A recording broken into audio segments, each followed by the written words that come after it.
बिस्मिल्लाहिर्रहमानिर्रहीम। अस्सलाम वालेकुम क्लास, क्या हाल है? सब खैरियत से हैं अपने घरों में? तो बच्चे, आज का हमारा लेक्चर है इनवर्टिब्रेट एक्सक्रीटरी सिस्टम। ठीक है। Aquatic invertebrates occur in a wide range of the media from the fresh water to markedly hypersaline water, मतलब वो वाटर जहाँ पे साल्ट लेक होती हैं। ठीक है। मैरीन इनवर्टिब्रेट्स हैं, फ्रेश वाटर इनवर्टिब्रेट्स हैं और टेरेस्ट्रियल इनवर्टिब्रेट्स हैं। आगे फिर इनके एक्सक्रीटरी सिस्टम और हम प्रोटोनोफेरिया पढ़ेंगे। ठीक है। अच्छा जी, marine invertebrates, generally marine invertebrates have about the same osmotic concentration as sea water.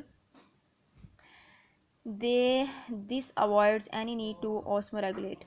Most water ions are gained across the integuments while gills by drinking and in a food. Ions and waste are mostly lost by diffusion via the integuments, gills or urine. ठीक है। Freshwater invertebrates and freshwater invertebrates are strongly osmoregulated because it is impossible to be osmotic with dilute media. Any water gain is usually eliminated as urine. Terrestrial invertebrates. A number of the invertebrates taxa have more or less unsuccessful invaded terrestrial habitat.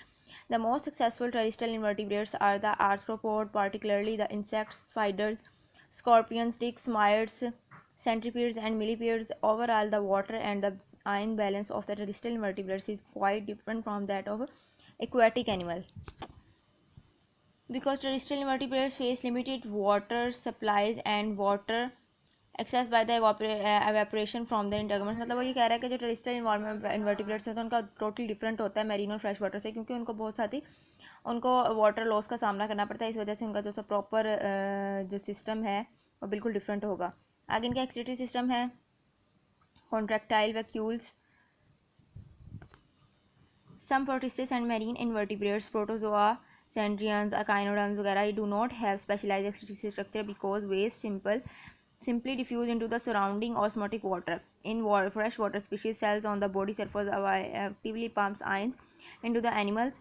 Many freshwater species, protozoa, sponges, however, have contractile vacuoles that pump out excess water. Contractile vacuoles are energy-requiring devices that expel excess water from the individual cells exposed to hyposmotic environment. तो ये कह रहा है कि जो contractile vacuoles होते हैं basically उनका ये काम होता है जो excess water होता है उसको expel कर देना बॉडी से, लेकिन इसमें कोई स्पेशल एक्सक्रीटरी सिस्टम नहीं होता। ठीक है। क्योंकि जो ये ऑलरेडी मतलब वाटर में होते हैं तो इनकी जो जितना भी सिस्टम होता है वो उसके अकॉर्डिंगली ही उसको मूव करवाता है। आगे जी प्रोटोनेफ्रीडिया है। A few group of the metazoans invertebrates possess no known excretory structure but most have nephridia nephron like kidney that serve for excretion, osmoregulation और बोथ। मतलब ये कह रहा है कि इसमें भी कोई स्पेशल सिस्टम नहीं होता, लेकिन सम टाइम ये शो करता है ऑस्मोरेगुलेशन।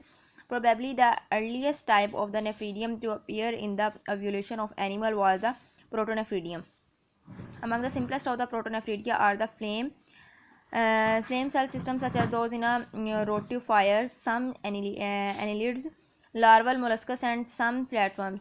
ठीक है। आगे फ्लेम सेल्स क्या हैं? ये बल्ब लाइक फ्लेम सेल्स होते हैं located along the excretory canals. Excretory canals के नज़दीक होते हैं और जो फ्लूइड होता है फिल्टर कर देता है फ्लेम सेल्स को from surrounding to interstitial fluid, and beating cilia propel the fluid through the excretory canals and out of the body through the excretory pores. Flame cell system function primarily in the eliminating excess water. Nitrogenous waste simply diffuse across the body surface in the surrounding water. ये प्रोटोनेफ्रीडियल की diagram दिखाई हुई है। अच्छा जी, metanephridia. A more advance type of the excretory structure among the invertebrates is the metanephridium. Meta mean होता है beyond and nephridium. Protonephridium and the metanephridium have the critical structure difference, both open to outside the metanephridia, also open internally to the body. Fluids are multicellular, ये multicellular होते हैं. Most animals such as the common earthworm and the variety of the other invertebrates have the metanephridial excretory system. Recall that the earthworm body is divided into the segments and the each segment as the pair of the metanephridia. Each metanephridium begins with a ciliated funnel and the nephrostome that opens from the body cavity of the segments into the coil tubule. मतलब इसकी जो body segmented होती है बिल्कुल coil की shape में होती है. A beating cilia move the fluid through the tubule network of the capillaries surrounding the tubule, reabsorb the carries away ions. मतलब जिसका ट्यूबुलरी नेटवर्क होता है जितने भी सीलिया होते हैं ये इसको रीअब्जॉर्ब करवा देते हैं आयंस को. Each tubules leads to the enlarged bladder that empties to the outside of the body through an opening called the nephridopores. ये एक ओपनिंग होती है यहाँ पे नेफ्रीडोपोर्स की सूरत में, जैसे ये दिखाई हुई है डायग्राम में यहाँ पे, ठीक है। आगे antennal and maxillary gland in those crustacea that have gills, nitrogenous waste are removed by simple diffusion across the gills। मतलब जितनी भी इसमें नाइट्रोजनस वेस्ट होता है उसको हम रिमूव करा देते हैं गिल्स के ज़रिए, और जो मोस्टली क्रस्टेशियंस होते हैं या ये अमोनिया को रिलीज़ कर देते हैं। They also produce some urea and uric acid as waste product, और ये लेकिन यूरिया और वेस्ट प्रोडक्ट भी प्रोड्यूस करते हैं। Thus the excretory organ of the fresh water species may be more involve with the reabsorption of the ions and the elimination of the water than the discharge of the nitrogenous waste. वो ये कह रहा है कि जितने भी इसमें excretory organs होते हैं इनका बेसिकली ये काम होता है कि जो फ्रेश वाटर होते हैं, जो फ्रेश वाटर स्पीशीज़ होती हैं इसमें इन्वॉल्व होते हैं, और ये ज़्यादातर आयंस को रीअब्जॉर्ब करते हैं और वाटर को एलिमिनेट कर देते हैं, ठीक है। एंटेनल ग्लैंड और green gland, the excretory organ in some crustaceans, antennal glands of the green gland because of their location near the antenna and their green color. Fluid filter into the antennal gland from the hemolymph pressure from the heart is the main driving force of the filtration, ठीक है। Marine crustaceans have a short nephridial canal and the produce urine that is isomotic to their hemolymph, ठीक है। The nephridial canal is longer in a freshwater crustaceans which allow more surface area for ion transport, ठीक हो गया। आगे maxillary gland है in other crustaceans, crabs है और ये molluscaceans हैं।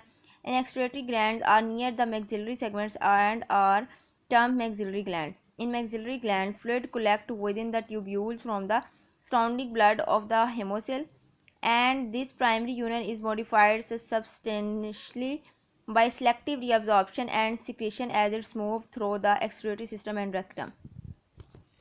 ये मेलिपिगन tubules है, ये बहुत इंपॉर्टेंट है। मेलिपिगन tubules, insects have the excretory system made up of the gut and the मेलिपिगन tubules attached to the gut. Excretion involved in the active transport of the potassium ions to the tubules from the surrounding hemolymph and the osmotic movement of the water that follows. Nitrogenous waste also enter the tubules. A fluid moves through the meligpican tubules. Some of the water and the certain ions are recovered. All the uric acid passes into the gut and out of the body. Next हमने पढ़ना है जी vertebrate excretory system. पहले हमने invertebrates का पढ़ा था,